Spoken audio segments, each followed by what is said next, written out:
D'accord. Et c'est pour ça d'ailleurs.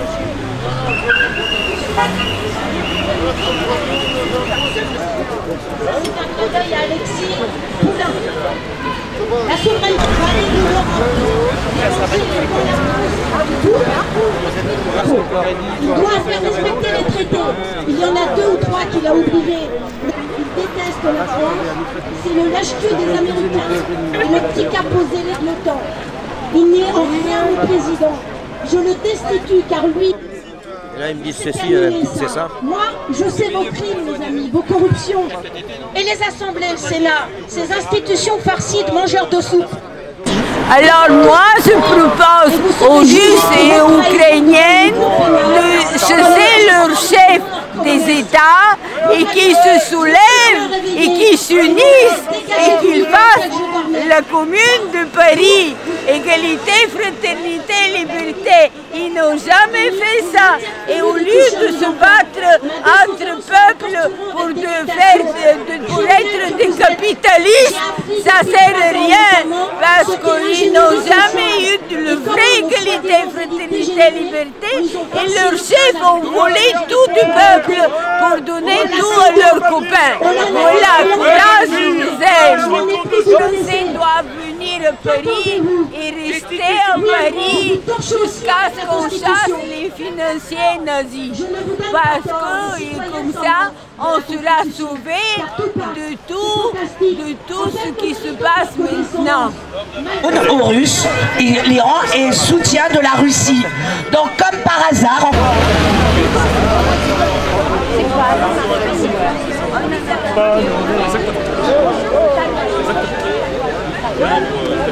Ce qui arrive maintenant, nous sommes des gilets jaunes et nous sommes conscients du péril. Le peuple français est exposé désormais, il faut le savoir, au feu nucléaire, car Macron, car l'État français, l'État républicain plus précisément, engage la France dans un engrenage belliqueux, dans une guerre qui n'est pas celle du peuple de France, peuple qui n'a pas été informé sur ce qu'il risque. Nous ne voulons pas, monsieur Macron, être vitrifiés dans notre sommeil. Nous voulons être maîtres de notre destin. L'OTAN, l'Union européenne et toutes les organisations supranationales, criminelles, qui engagent notre pays dans un holocauste nucléaire programmé, doivent être dénoncées. Et ce sont encore, je le constate, les gilets jaunes qui se chargent de le faire. Dénoncer les entreprises qui vont à l'encontre de l'humanité tout entière. Cette guerre, nous n'en voulons pas. Le conflit russo-ukrainien est très compliqué. Il y avait eu des accords, les accords de Minsk. Il y a toute une historique que je ne veux pas faire ici, car ce conflit ne nous regarde pas. Les pouvoirs publics nous mettent dans un endroit très bruyant. Il y a quand même du passage. Il faut le savoir, on a été interdit. On a fait l'objet d'un arrêté d'interdiction la semaine dernière à l'Assemblée. Nous voulions pourtant parler à nos représentants du peuple, nos soi-disant représentants du peuple, qui ne bougent pas beaucoup, pour sortir la France de ce pétrin, de cette galère belliqueuse. Il n'y a plus de droit international. Nous voudrions que la France redevint un pays non aligné. Nous voudrions qu'il y eût à nouveau un droit international, un véritable droit international. Mais force est de constater qu'il n'y en a plus. Des pays se permettent de faire la guerre sans même la déclarer. Et je ne pense pas à la Russie, je pense à l'OTAN. Souvenez-vous de Tripoli. La Libye maintenant connaît le chaos depuis l'intervention de l'OTAN dans cette espèce de croisade impérialiste conduite par messieurs Cameron et Sarkozy. Kadhafi, le guide frère de la révolution libyenne, a été assassiné. Tripoli a été bombardée comme les autres villes de Libye. Et maintenant, des milices islamiques parcourent ce pays, sèment la mort, font la traite des êtres humains. C'est ça la paix de l'OTAN. Il y a eu la Libye, mais il y a eu aussi la Syrie et avant la Serbie. Tous ces pays bombardés par l'OTAN. C'est ça que vous voulez? Que la France soit rangée derrière une organisation criminelle? Je disais tout à l'heure que le pacte de Varsovie n'existait plus.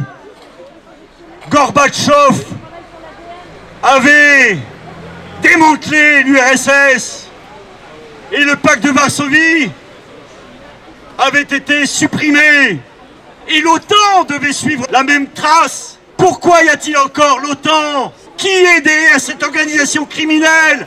Elle est le bras armé du nouvel ordre mondial. Elle est le bras armé de la haute finance internationale, de la grande banque, du complexe militaro-industriel. C'est tout ça que nous combattons. Nous combattons la bande de Davos, la grande banque, les banques centrales rothschildiennes, cette mafia qui est certainement derrière la guerre, qui est certainement derrière cette guerre. Cette guerre, vous ne le savez pas encore, mais elle est déjà déclarée. Et le peuple de France a déjà le bras dans l'engrenage. C'est quand même incroyable qu'il faille une poignée de gilets jaunes pour le dire. Où sont les milliers de pacifistes? Pourquoi ne sont-ils pas ici même, à côté de nous, à s'égosiller comme nous le faisons? Que reste-t-il du droit international? Je reviens au droit international.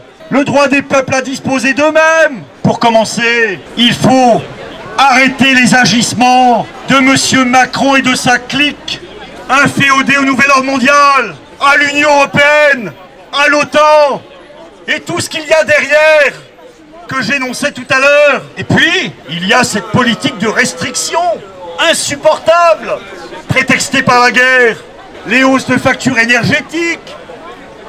Alors évidemment, il parle de boucliers, à chaque fois des boucliers. Mais ces boucliers, il faut bien payer. Il y a quelqu'un qui paye. Avec nos impôts, il faut le savoir. Ce racket de l'État est insupportable, je le dis.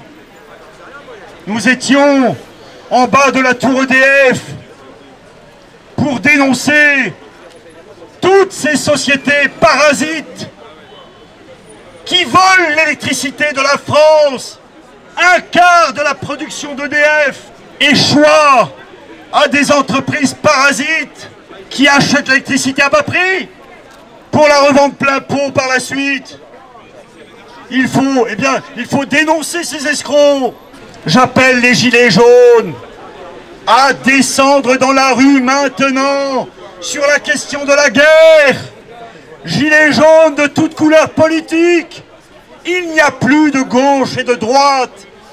Il y a des êtres épris de justice, de liberté et de paix en l'occurrence. Il ne s'agit pas de prendre parti pour un camp ou pour l'autre. Même si quand même, ce Zelensky, en 3 ans, 4 ans, a mis une belle pagaille dans l'Europe.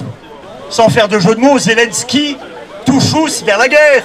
Et il y entraîne l'Europe dans sa totalité. Et la France, nous ne voulons pas être calcinés. Cet holocauste programmé, nous ferons tout pour l'éviter. Il est encore temps de descendre dans la rue. Il est temps de neutraliser ces assassins. Moi, je veux rester très... On ne va pas aborder 36 questions. Il faut rester dans le factuel. On nous dit, c'est M. Poutine qui a déclaré la guerre et il faut le mettre en état de nuire, le ramener à la raison. Mais chacun sait que cette guerre, elle est larvée, elle existe depuis 2014. Il y avait des combats dans le Donbass. Donc non seulement c'est une guerre qui ne nous concerne pas, mais c'est une affaire vraiment locale entre l'Ukraine et la Russie. Et qu'est-ce que cette ingérence signifie? Pourquoi les gendarmes du monde, de l'OTAN, se permettent d'intervenir, se permettent d'armer l'Ukraine contre la Russie depuis des années? On voit bien quand même que les USA veulent la guerre. On voit bien que l'Union européenne veut la guerre. Et Macron, en petit caniche du nouvel ordre mondial, en petit gauleiter de l'Union européenne, entraîne son peuple dans la guerre. Eh bien non, Macron! Non, Macron! Non, petit criminel! Nous ne te laisserons pas faire! Les gilets jaunes feront rempart de la paix contre tes desseins criminels et belliqueux! Force et honneur, camarades gilets! Vive la paix! Et non à la guerre! Avec tout le monde pour que ce qui sorte de ma bouche soit vraiment imprégné de l'esprit de chacun et que ce soit une parole collective le plus possible. Merci à Frédéric pour ce qu'il vient de dire. C'est vrai qu'il y a une guerre qui est ouverte et qui nous est menée, et une guerre qui est d'ores et déjà meurtrière. Il y a des personnes âgées qui ont été tuées de façon méthodique et de façon sale dans une idéologie néo-nazie qui est revenue. C'est là où le regard de l'histoire et l'éclairage de l'histoire peut être salvateur, parce que elle se répète, l'histoire, on le sait, mais jamais de façon identique, de façon analogue. Et les vieilles rengaines néo-nazis et nazis à l'origine sont revenus. L'idée que nous sommes trop nombreux sur Terre est revenue, et qu'il faut en éliminer quelques-uns. Bah, ça va être nous. Si nous continuons à nous laisser faire, donc il va falloir se réveiller à ce niveau-là. Elle se répète aussi parce que nous avons une espèce de nouveau Napoléon III. Rappelez-vous, Napoléon III a été élu démocratiquement. Et puis tout d'un coup, se considérant comme l'aïeul d'autres rois ou descendants d'un empereur, mais il s'est dit je vais devenir à nouveau, moi, empereur. Et puis il est devenu cet empereur insupportable, démesuré. Et puis, de la même façon que Macron part en guerre contre les Russes aujourd'hui, il est parti en guerre contre la Prusse pour essayer de légitimer son pouvoir. Donc c'est le même coup qu'on nous fait. Se rend-il compte lui-même qu'il fait exactement la même chose que celui qui a été déchu misérablement et que Victor Hugo appelait Napoléon le Petit? Vraiment, l'histoire se répète. Il va falloir de nouveau arrêter ce tyran. Il va falloir, à cette violence qui nous est faite, opposer une force. Une force parce qu'assise sur des droits fondamentaux. Ces droits, ils ont été édictés, ils ont été écrits, ils ont été gravés dans la pierre. Nous les connaissons. Ce sont les droits humains, appelés autrefois les droits de l'homme et du citoyen. Il va falloir s'appuyer là-dessus, de la même façon que De Gaulle, pour combattre la Troisième République, s'était abîmée dans le nazisme, dans le racisme, dans la collaboration avec l'ennemi. Et bien cette Cinquième République bâtarde, puisque modifiée au fil des temps, et bien n'est plus vraiment la cinquième. Hein. On est très très loin de l'esprit de De Gaulle. Le crime de haute trahison a été enlevé. Tout a été fait pour que nous soyons maintenant un pays vassal de ces Américains qui sont traîtres, qui sont félons, qui sont menteurs. Et donc malheureusement, la guerre nous est faite. Il va falloir la mener ou alors la perdre. Et donc là, il y a un général ici, il y a un souffle militaire qui nous inspire. Nous sommes des pacifiques, mais pas des pacifistes. Nous savons qu'il va falloir nous battre. Et c'est ce que je voulais vous dire ici. Merci encore à Frédéric, alias Périclès, pour ce qu'il a fait. Merci par la parole qu'il m'a donnée. Merci à toi, mon ami. Et force et honneur, comme il l'a dit. Et comme a dit Clémenceau, un grand Français et un grand guerrier, nous ne voulons pas être des héros, nous voulons être des vainqueurs. Alors soyons des vainqueurs, ensemble jusqu'à la victoire. Merci beaucoup.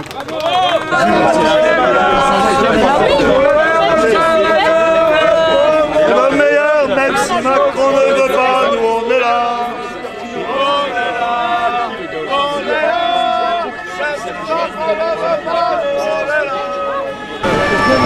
Il était important que les gilets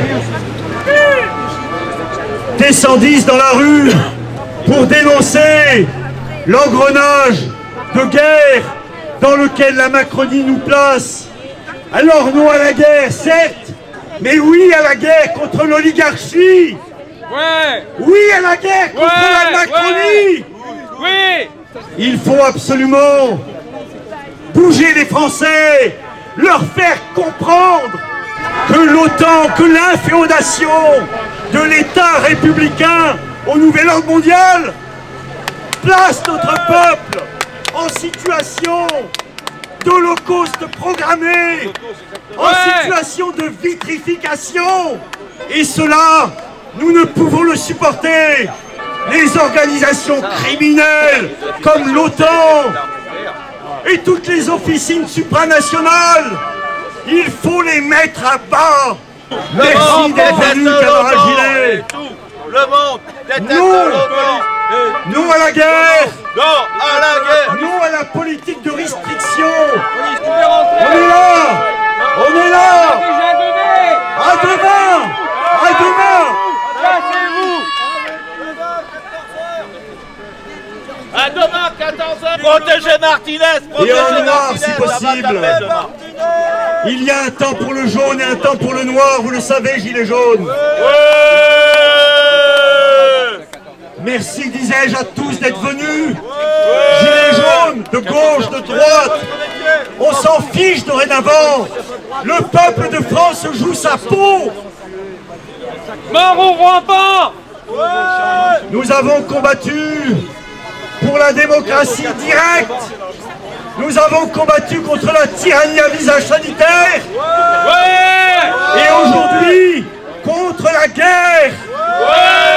Contre cette guerre criminelle dans laquelle veulent nous conduire certains individus. Les enculés, des parasites. Alors, non merci Macron. Vitrification, non merci Macron. Gilets jaunes, force et honneur. Vive la paix et guerre à l'oligarchie. Mort au rampant.